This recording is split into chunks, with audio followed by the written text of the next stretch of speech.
Looking at this map of Latin America, you see a massive, contiguous block of Spanish-speaking nations.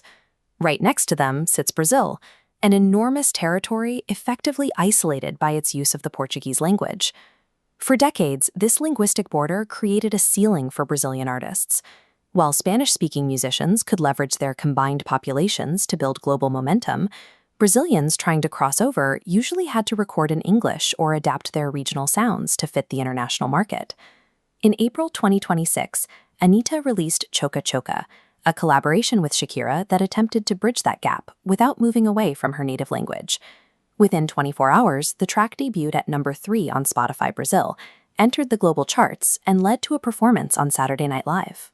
This suggests a shift in how these collaborations are staged, moving away from traditional US-centric crossovers toward a strategy that prioritizes a direct connection between the Spanish and Portuguese-speaking markets. The title Choka Choka comes from the Spanish and Portuguese words for collision or shock. While it describes the physical energy of the dance trend, it also serves as a description of the cultural meeting happening within the track. Producers Daramola and Papatinho built this by layering the dembow of Spanish-language reggaeton with the syncopated beats of Brazilian funk carioca, a genre rooted in the favelas of Rio de Janeiro. The lyrics support this fusion by weaving Spanish and Portuguese phrasing together throughout the song. This creates what linguists call an interlanguage.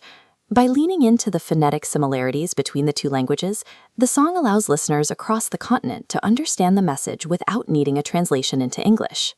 This specific combination of sound and language suggests that regional rhythms can function as their own bridge, addressing the gap that usually separates these two audiences.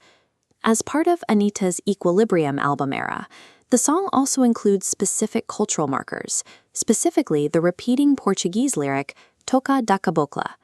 In Brazilian Afro-Indigenous religions like Umbanda, a cabocla represents ancestral strength and nature.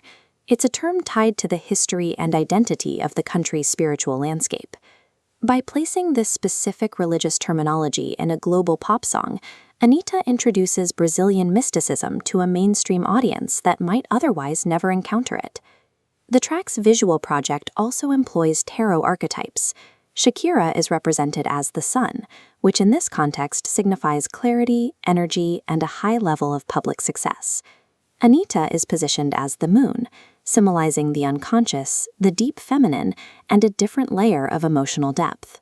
Together, these references and archetypes provide a mainstream entry point into the spiritual and cultural history that informs the artist's backgrounds.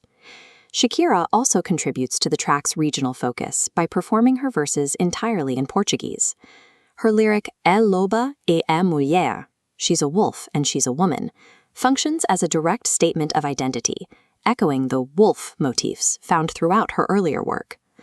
While the song is sensual, the imagery and lyrics focus on the women's control over their own bodies and choices.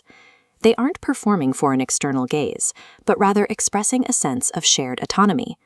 The song frames these elements, strength and sensuality, as complementary rather than contradictory forces.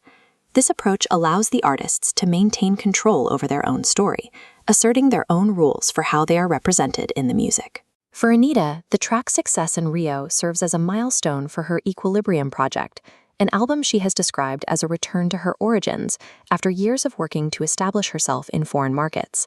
Shakira's involvement provides a level of validation from a veteran of the industry, signaling that Brazilian pop is ready for the same level of global attention as Spanish-language hits. This collaboration points to a future where Latin artists can achieve market success by leaning into their native languages, rather than looking toward the US for validation.